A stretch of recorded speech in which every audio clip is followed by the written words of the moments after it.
Did you know that Rome's greatest legal genius was brutally murdered by his own guards in the emperor's palace?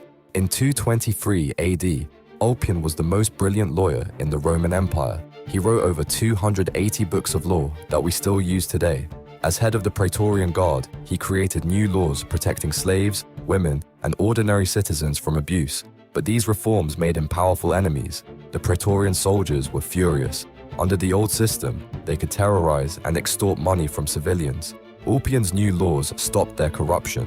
One fateful day, while Ulpian met with young Emperor Alexander Severus in the imperial palace, his own Praetorian soldiers burst through the doors. With swords drawn, they hacked the great legal mind to death right in front of the emperor. The irony was devastating.